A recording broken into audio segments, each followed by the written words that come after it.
E eu vou perguntar de um fundo aqui para ler agora, que é o MXRF11. Ele é um fundo bem baratinho, que eu acredito que ele praticamente é um bom fundo ali.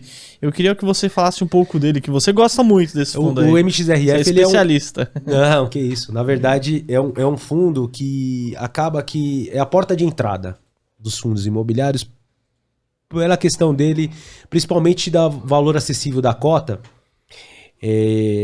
Próximo ali R$10, ele é um investimento mais acessível. Então eu acredito que muitos investidores entram muito sem saber até como funciona o fundo. Mas ele é um fundo, ele é um fundo de papel, um fundo de recebíveis, que ele tem ali, ele investe basicamente em dívidas imobiliárias. Então um fundo imobiliário, o que é um fundo imobiliário? Ele é um fundo fechado. Ele tem um compromisso de entregar aí ao seu cotista 95%, e se qualquer fundo imobiliário, 95% da sua receita todos os meses. Tem que entregar. Então ele não tem possibilidade. E ele vai entregar. Então ele é um fundo de recebível, fundo fechado. Ele investe em dívidas imobiliárias. CRI, né, certificado de recebível imobiliário. Então ele tem basicamente dívidas imobiliárias onde ele investe. E esses contratos são os contratos que podem ter variação de 3, 5, 10 anos... um pouquinho mais, mas são contratos que ele vai ter esses contratos e ele vai receber essas dívidas e vai repassar ao seu cotista. E esses contratos eles são reajustados periodicamente. Então tem previsão no próprio contrato. Então vai ter um indexador que vai reajustar esses contratos. Então por isso que é interessante, quem está começando principalmente, entra no relatório gerencial. Não sei se o pessoal sabe entrar no relatório gerencial. Eu não ganho nada do Status Invest, mas a gente tem que dar o braço a torcer que os caras foda. Os caras são foda. Lá embaixo tem Status Invest, tem acesso aos relatórios gerenciais.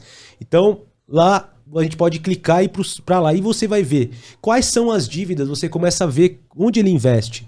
Então vai ver a carteira de recebíveis dele, quantos tem, então vai ter centenas de contratos e esses contratos... É diversificado, né? Diversificado.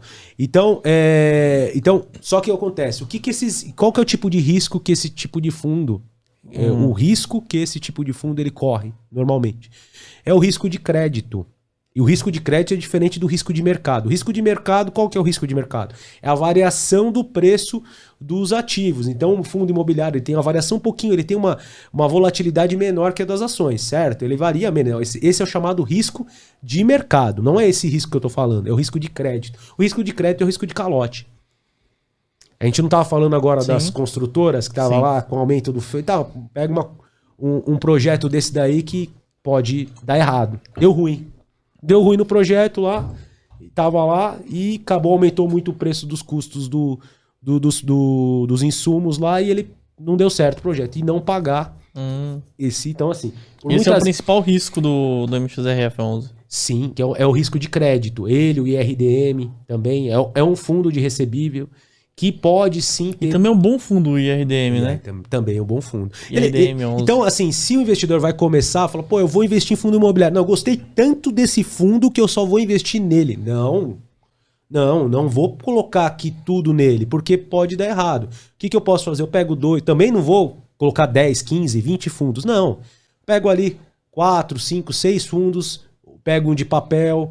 recebíveis, pego um fundo, um fundo de shopping, um fundo de logística. Assim a gente diversifica e tem um pouquinho, dentro mesmo de uma carteira de fundo imobiliário, eu posso ter diversificação. Lembrando que, como eu acabei de falar, a questão da diversificação diminui o risco do portfólio. Então uma carteira de fundo com 5, 6 fundos, ela é mais segura, ela vai ter menos variação muitas vezes que a própria... aquele camarada que só tem um fundo. Então, o MXRF, por mais que ele seja um bom fundo, como é o IRDM, mas eles têm esse risco.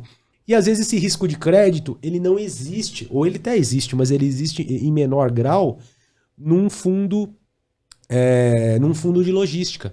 Por exemplo, pega um fundo, o HGLG, o VILG11... Esses fundos, eles têm um outro tipo de risco. É claro, tem o risco de calote? Tem. As empresas podem também. Por isso, mais uma vez, vai lá no relatório gerencial. Vou investir no VILG, no HGLG, Qualquer fundo, olha o relatório gerencial, eu vou descer lá e vou ver os clientes. Calote, vacância, né? Mas sabe o que eu gosto de olhar, Luan? Que é legal, é a gente olhar para os clientes. Quem são essas empresas? E outra questão que eu falei do indexador do MXRF, que trouxe muita rentabilidade para esses fundos ultimamente, foi o IGPM.